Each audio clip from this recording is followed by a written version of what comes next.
सबसे पहले तो नवाज ये बताएं कि रवां बरस गंदम की बम्पर क्रॉप हुई, चीनी, चावल और मकई भी इजाफा पैदा किया गया उसमें भी, मगर एक्सपोर्ट नहीं हो सकी है, वजह क्या है?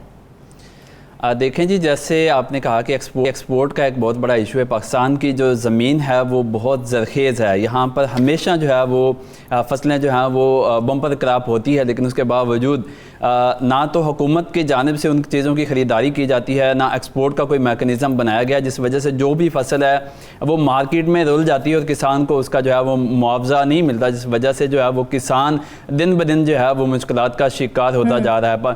पाकिस्तान में इस साल भी जो है वो गंदम की बम्पर क्रॉप हासिल हुई है। उसके अलावा चीनी जो है उसकी जो है वो बम्पर क्रॉप हुई है, उसमें भी 15 लाख टन जो है ये बताया जा रहा है कि इजाफी चीनी बरामद हुई है। इस वाले से पाकिस्तान शुगर मिल एसोसिएशन ने मुतअद्दिद बार जो है वो वफाकी हुकूमत से रब्ता किया है कि जो हमें जो चीनी है उसकी एक्सपोर्ट की इजाज़त दी जाए, जिससे ना सिर्फ जो है वो जो शुगर इंडस्ट्री है उसको फ़ायदा होगा, बल्कि मुल्क की मईशत को फ़ायदा होगा, किसान को फ़ायदा होगा, जो शुगर मिलें हैं उनको अदायगियों में जो है वो आसानी होगी। लेकिन उसके बावजूद जब हमारे पास 15 लाख टन का जो इजाफी ज़ख़ीरा मौजूद है, लेकिन 1.5 लाख टन की जो है वो फ्लो जो शुगर मिले हैं उनको चीनी एक्सपोर्ट करने की इजाज़त दी गई है। इसी तरह अगर गंदम की बात करें तो गंदम की भी इस साल जो है वो पाकिस्तान में तकरीबन 3 करोड़ मैट्रिक टन जो है वो पैदावार हुई है। लेकिन जो हमारी ज़रूरत है वो तकरीबन 2 करोड़ 70 लाख टन है। तो यूँ इस साल जो है हमने तकरीबन 30 करोड़ मैट्रिक टन जो है वो इजाफी गंदम पैदा की है और हमारे पास तकरीबन 32 से 33 लाख टन का जो है वो कैरी फारवर्ड भी मौजूद है, जिसमें पंजाब के पास जो है वो 23 लाख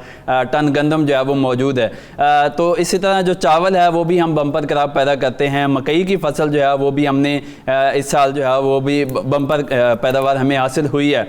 मकई में जो है वो लाहौर चैम्बर ऑफ कॉमर्स में जो ईरान के कौंसल जनरल है वो आए थे, उन्होंने ये कहा था कि हमें जो है वो मकई की ज़रूरत होती है और हम सालाना जो है वो $3 अरब की मकई जो है वो मुख्तलिफ ममालिक से इम्पोर्ट करते हैं। अगर पाकिस्तान हमें वो मकई देता है तो हमें इसमें खुशी होगी, पाकिस्तान हमें तिल दे, उसके अलावा दीगर जो ज़रूरी अजनास हैं उनकी हमें ज़रूरत होती है। पाकिस्तान अगर हमें देता है तो हमें उसकी ज़रूरत होती है और पाकिस्तान को भी फ़ायदा होगा और हमें भी फ़ायदा होगा। लेकिन उसके बावजूद फसलें जो हैं वो बड़ी तादाद में उगाई जाती हैं, किसान उसमें मेहनत करता है, उसका जो है वो खून पसीना एक करता है, लेकिन उसके बावजूद उन फसलों की जो है ना तो गवर्नमेंट अपने तौर पर कोई ख़रीदती है। TCP trading corporation of Pakistan एक इदारा पाकिस्तान में मौजूद है जिसका काम है कि जो रेट्स हैं उनको बैलेंस करने के लिए वो इन चीज़ों को ख़रीद सकता है। उसके बाद एक्सपोर्ट का मैकेनिज़्म होता है, लेकिन ना तो यहाँ पर फसलों की जो है वो एक्सपोर्ट का मैकेनिज्म बनाया गया है, ना गवर्नमेंट अपने तौर पर खरीदती है। उसके नतीजे के तौर पर जो है वो पाकिस्तान की जो ज़राअत है वो दिन ब दिन तनज़ली का शिकार है और उसके साथ जो पाकिस्तान का किसान है वो पिस रहा है। इस तरह अगर दीगर तमाम फसलें भी देखें तो उसमें पाकिस्तान दालों की जो है वो बड़ी तादाद में मुख्तलिफ ममालिक से इम्पोर्ट करता है। हमारा डॉलर बाहर जाता है। क्यों नहीं क्रॉप जोनिंग की जाती, क्यों नहीं दालों को उगाया जाता? क्योंकि हमारे पास एग्रीकल्चर रकबा तो मौजूद है।